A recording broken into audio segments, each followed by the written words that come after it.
Namaskaram. NCES organized Amrara Day to celebrate in the outdoor in the lap of nature. So let's have some glimpse of the trip. ಅಂದಾಗೆ ನಾವು ಮೊದಲು ಹೊರಟಿದ್ದು ಒಡೆಯನ ಕೆರೆ, ಅನಂತ ಪದ್ಮನಾಭ ಸ್ವಾಮಿ ದೇವಸ್ಥಾನ, ಬಶೆಟ್ಟಹಳ್ಳಿ, ಶಿಡ್ಲಘಟ್ಟ ತಾಲೂಕು, ಚಿಕ್ಕಬಳ್ಳಾಪುರ. ಹಾಗೂ ಇಲ್ಲಿನ ವಿಶೇಷತೆಗಳನ್ನು, ಇತಿಹಾಸವನ್ನು ಹಾಗೂ ಈ ದೇವಸ್ಥಾನದ ಹಿನ್ನೆಲೆಯನ್ನು ಮಕ್ಕಳಿಗೆ ತಿಳಿಸಿಕೊಡಲಾಯಿತು.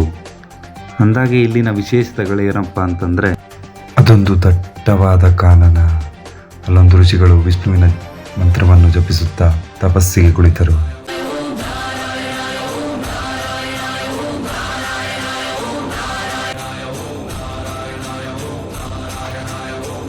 ದರ್ಶನ ನೀಡುವವರೆಗೂ ಹೇಳದೆ ವರ್ಷಾನುಗಟ್ಟಲೆ ತಪಸ್ಸು ಮಾಡಿದ ನಂತರ ಒಂದು ಅದ್ಭುತ ಎದುರಾಯಿತು.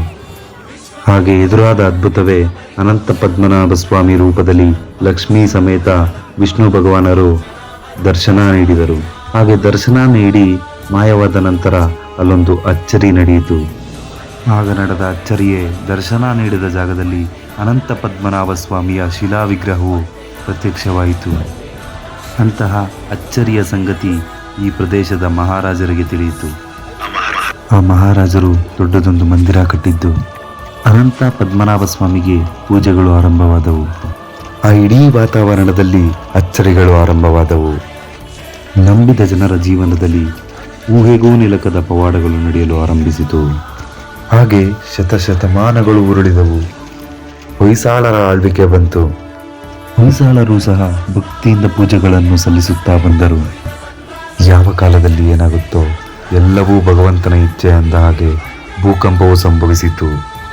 ಭೂಕಂಪನದಿಂದ ಕೆಲವೊಂದು ಬದಲಾವಣೆಗಳು ಆಗಿಬಿಟ್ಟವು. ಆ ಬದಲಾವಣೆಗಳೇ ಬೃಹತ್ ಮಂದಿರವು ಭೂಮಿ ಒಳಗೆ ಹೋಗಿಬಿಟ್ಟಿತ್ತು. ಆ ಜಾಗದಲ್ಲಿ ನೀರು ತುಂಬಿ ಇಡೀ ಪ್ರದೇಶವು ಕೆರೆಯಾಗಿ ಬಿಟ್ಟಿತ್ತು. ಆಗ ಹೊಯ್ಸಾಳರು ಒಂದು ನಿರ್ಧಾರವನ್ನು ಮಾಡಿದ್ದರು. ಆ ನಿರ್ಧಾರವೇ ಭೂಮಿಯಲ್ಲಿ ಉದಗಿ ಹೋಗಿರುವ, ನೀರಿನಿಂದ ಮುಚ್ಚಿಕೊಂಡು ಹೋಗಿರುವ, ಅಂದರೆ ಬೃಹತ್ ಮಂದಿರವು ಇದ್ದಂತಹ ಜಾಗದಲ್ಲೇ ಅದೇ ರೀತಿ ವಿಗ್ರಹಗಳನ್ನು ಕೆತ್ತಿಸಿ ಪ್ರತಿಷ್ಠಾಪಿಸುವುದು. ಅಂತಹ ನಿರ್ಧಾರದೊಂದಿಗೆ ಹೊಯ್ಸಳರು ಪ್ರತಿಷ್ಠಾಪಿಸಿದ ವಿಗ್ರಹವೇ ಈಗಿನ ಕೆರೆಯಲ್ಲಿ ಕಾಣುತ್ತಿರುವ ಲಕ್ಷ್ಮೀ ಸಮೇತ ಅನಂತ ಪದ್ಮನಾಭ ಸ್ವಾಮಿ ವಿಗ್ರಹ. ಕಾಲಾಂತರದಲ್ಲಿ ಕೆಲವು ಪಾಳೆಗಾರರು ಇಲ್ಲಿರುವ ವಿಗ್ರಹಗಳಿಗೆ ಒಂದು ಪುಟ್ಟ ಮಂದಿರವನ್ನು ಕಟ್ಟಿದರು. ಮೂಲ ವಿಗ್ರಹವು, ಮೂಲ ಮಂದಿರವು ಭೂಮಿಯಲ್ಲಿ ಉದಗಿ ಹೋಗಿದ್ದರೂ, ನೀರಿನಲ್ಲಿ ಮುಳುಗಿ ಹೋಗಿದ್ದರೂ ಅನಂತ ಪದ್ಮನಾಭ ಸ್ವಾಮಿ ದರ್ಶನ ನೀಡಿದ ಈ ತಾಣವು ಇಂದಿಗೂ ವಿಸ್ಮಯಕಾರಿ ತಾಣವಾಗಿದೆ. ಅಂದು ಈ ತಾಣದಲ್ಲಿ ದರ್ಶನ ಪಡೆದ ಋಷಿಮುನಿಗಳು ಇಂದಿಗೂ ಇಲ್ಲಿ ಸರ್ಪರೂಪದಲ್ಲಿ ಬರುತ್ತಿದ್ದಾರೆ. ಹುಣ್ಣಿಮೆಯ ಸಮಯ ಸೇರಿದಂತೆ ನಾನಾ ಸಮಯದಲ್ಲಿ ಬರುತ್ತಿರುವ ಸರ್ಪವು ದೇವರ ಮುಂದೆ ಎಡೆ ಎತ್ತಿ ನಿಲ್ಲುತ್ತದೆ. ಅನಂತ ಪದ್ಮನಾಭ ಸ್ವಾಮಿಯ ದರ್ಶನ ಪಡೆದುಕೊಂಡು ಹೋಗುತ್ತದೆ. ಆ ಸರ್ಪ ಕೆಲವರಿಗೆ 7 ಎಡೆ ಸರ್ಪದ ರೂಪದಲ್ಲಿ ಕಾಣಿಸಿಕೊಂಡಿದೆ. ಸುಮಾರು 2,500 ವರ್ಷಗಳ ಇತಿಹಾಸವಿರುವ ಕರ್ನಾಟಕದಲ್ಲಿನ ಶ್ರೀ ಅನಂತ ಪದ್ಮನಾಭ ಸ್ವಾಮಿ ನಂಬಿದ ಜನರ ಜೀವನದಲ್ಲಿ ಊಹೆಗೂ ನಿಲುಕದ ಅಚ್ಚರಿಗಳು ನಡೆಯುತ್ತಿವೆ. ಅನಂತ ಪದ್ಮನಾಭ ಸ್ವಾಮಿಯನ್ನು ಸಂಪೂರ್ಣ ನಂಬಿಕೊಂಡು ದೇವಸ್ಥಾನದ ಬಳಿಯೇ 40 ವರ್ಷಗಳಿಂದ ಜೀವನ ಸಾಗಿಸಿಕೊಂಡು ಬರುತ್ತಿರುವ ಅಶ್ವತ್ಥನಾರಾಯಣಾಚಾರ್ಯರು ಈಗಾಗಲೇ ಸಾಕಷ್ಟು ಅಚ್ಚರಿಗಳನ್ನು ನೋಡುತ್ತಿದ್ದಾರೆ. ಗರ್ಭಗುಡಿ ಎದುರು ಕಾಣಿಸಿಕೊಳ್ಳುವ ನಾಗರ ಸರ್ಪ ಕೆಲವೊಮ್ಮೆ ಇವರ ಮನೆಯಲ್ಲೂ ಕಾಣಿಸಿಕೊಳ್ಳುತ್ತದೆ. ಎಡೆ ಎತ್ತಿ ಆಶೀರ್ವದಿಸುತ್ತೆ. ಹಾಗೂ ಅನಂತ ಪದ್ಮನಾಭ ಸ್ವಾಮಿಯ ದರ್ಶನ ಪಡೆಯಲು ಬಂದ ಭಾಗ್ಯವಂತರು ಮಕ್ಕಳನ್ನು ನೋಡಿ ಉತ್ಸಾಹದಿಂದ ಖುಷಿಯಾಗಿ ಪ್ರಾರ್ಥನಾ ಗೀತೆಗಳನ್ನು ಹಾಗೂ ಭಜನೆಗಳನ್ನು ಹೇಳಿಕೊಟ್ಟರು.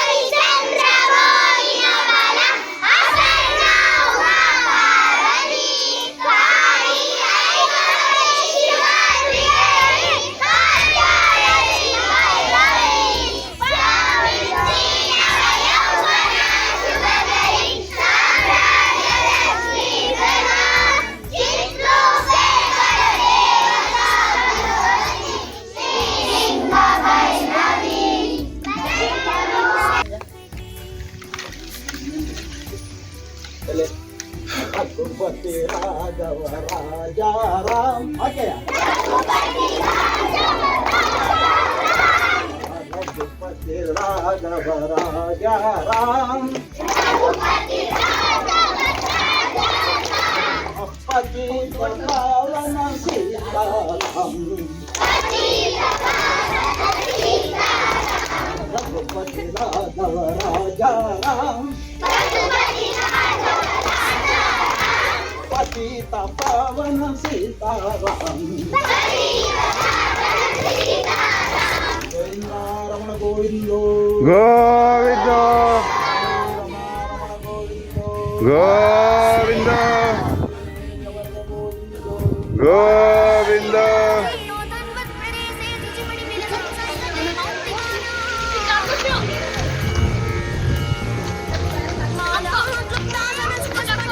ನೀವು ಸಹ ನಿಮ್ಮ ಕುಟುಂಬಸ್ಥರೊಂದಿಗೆ ಬಂದು ಶ್ರೀ ಅನಂತ ಪದ್ಮನಾಭ ಸ್ವಾಮಿಯ ದರ್ಶನ ಪಡೆದು ಹೊರಗಡೆ ಮತ್ತು ಮನಸ್ಸಿನ ಒಳಗಡೆ ಆಧ್ಯಾತ್ಮದ ಶಕ್ತಿಯೊಂದಿಗೆ ಇಲ್ಲಿಂದ ಹೋಗಬಹುದು ಎಂದು ಭಾವಿಸಿದ್ದೇನೆ. ಇಲ್ಲಿಂದ ಹೊರಟಂತ ನಾವು ಸಮೀಪದಲ್ಲೇ ಇದ್ದಂತಹ ರಾಮದೇವರ ಬೆಟ್ಟಕ್ಕೆ ಹೊರಟೆವು.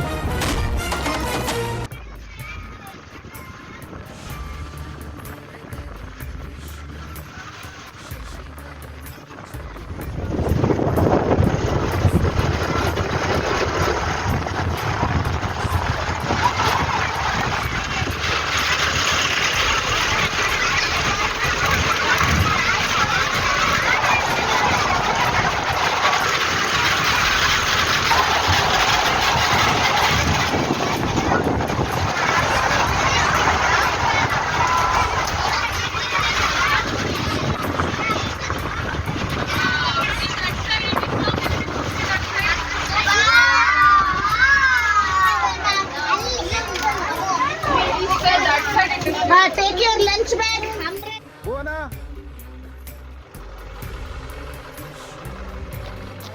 Get your lunch bag.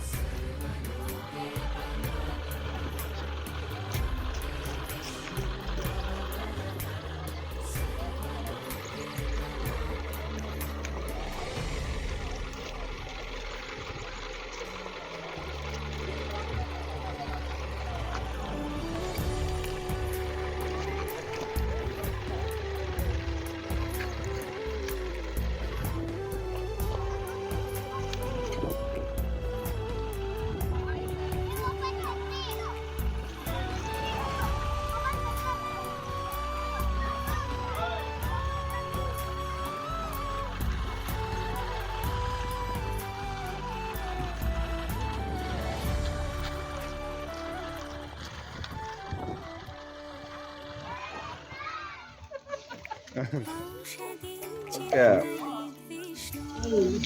Having lunch in the rain. क्या हुआ रुजदा? कैसा है एक्सपीरियंस? अच्छा है ठीक है. सीधा कैसा है? अच्छा है वो ना वेदांत ಚಮನ್ ನಿನ್ ಅಂಬ್ರೆಲಾ ತಂದಿರಾ?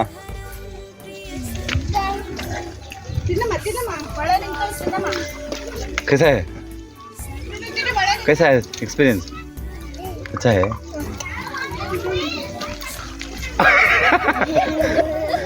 ನೀವು ತಂದಿರಾ? ಪೂಜೆ ಮಾಡ್ರಿ.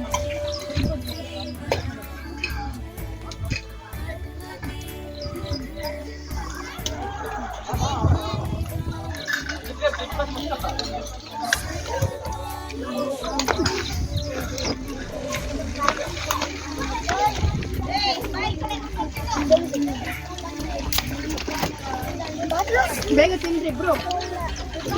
Celebrating original umbrella. ರಿಜ್ದಾ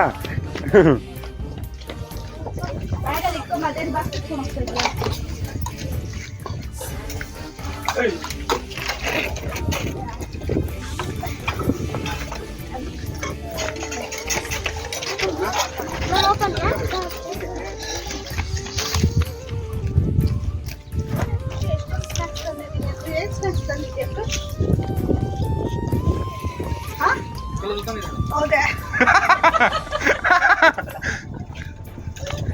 Diana Keep your umbrella.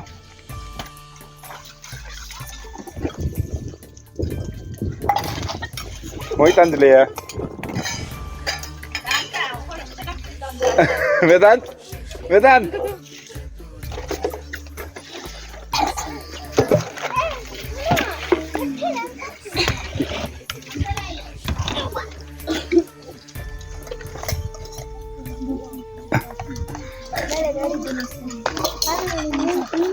ನಮ್ಮ ಮೇಲ್ಗಡೆಗೆ ಇನ್ನು ಚೆನ್ನಾಗಿದೆಲ್ಲ.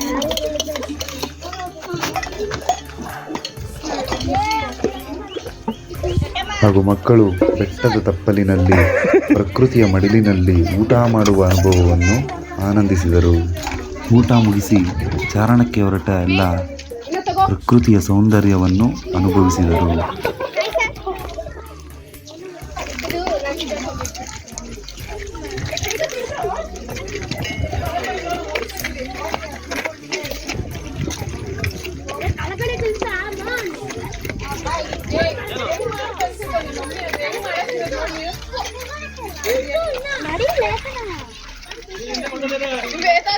DJ, nice. Show your umbrella.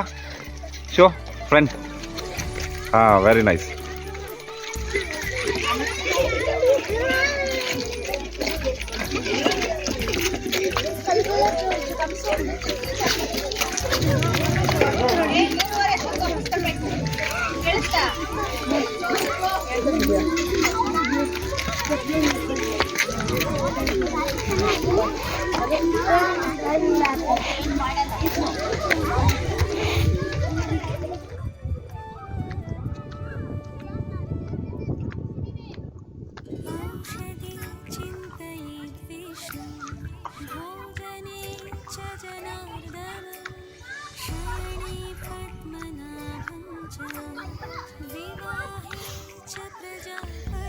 Tired ಆಯ್ತಾ? Tired ಆಯ್ತಾ?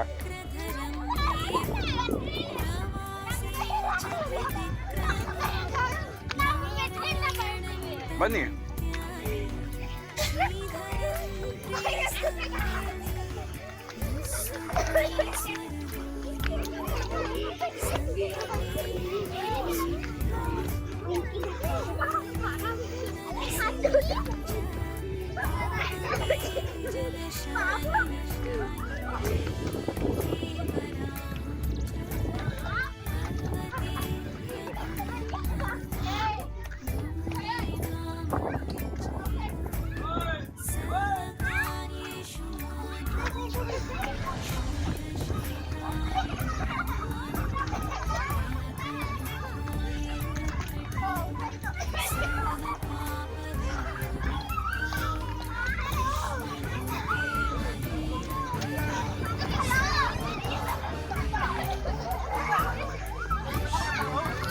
ತಾನೆ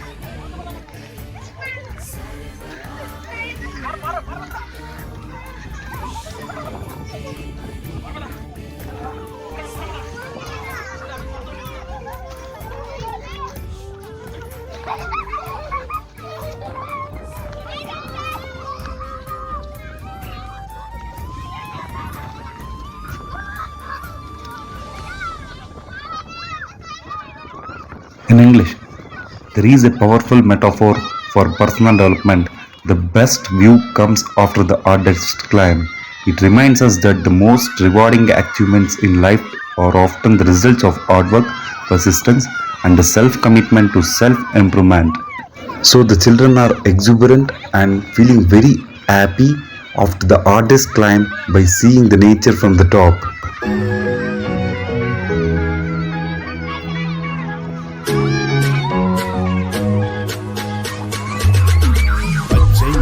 തോളോട് പത്ത് കിലോ മടിയോട് ഭൂലോകം ആനന്ദത്തിൻ എல்லை இந்த பூமிக்கு கண்ணீர் சொந்தம் இல்லை பச்சை கிளிகள் தோளோடு பத்து கிலோ மடியோடு பூலோகம் ஆனந்தத்தின் எல்லை இந்த பூமிக்கு கண்ணீர் சொந்தம் இல்லை சின்னஞ்சிறு கூட்டுக்குள்ள சொர்க்கம் இருக்கு அட சின்ன சின்ன அன்பில் தானே ஜீவன் இன்னும் இருக்கு வட்டாம்பூச்சி கூட்டத்துக்கு வட்டாயதுக்கு அடவாசம் மட்டும் போதும் கண்ணே காசு வேணும் என்னத்துக்கு வஞ்சனைகளோடு பாட்டுக்கு மணியோடு உலோகம் ஆனந்தத்தின் எல்லை இந்த பூமிக்கு கண்ணீர் சொந்தம் இல்லை.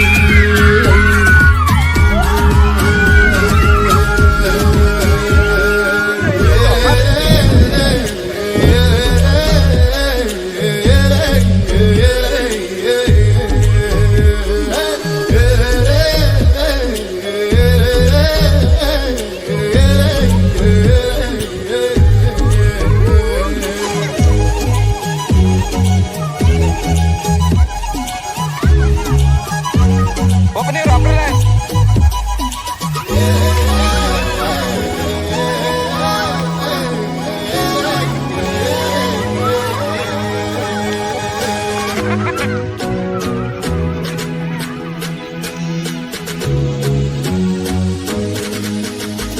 சின்னஞ்சிறு கூட்டுக்குள்ள சொர்க்கம் இருக்கு. அட சின்ன சின்ன அன்பில் தானே ஜீவன் இன்னும் இருக்கு. வட்டாம்பூச்சி கூட்டத்துக்கு வட்டாயதுக்கு அடவாசம் மட்டும் போதும் கண்ணே காசு வேணும் என்னத்துக்கு பச்சை கிளிகள் தோடோடு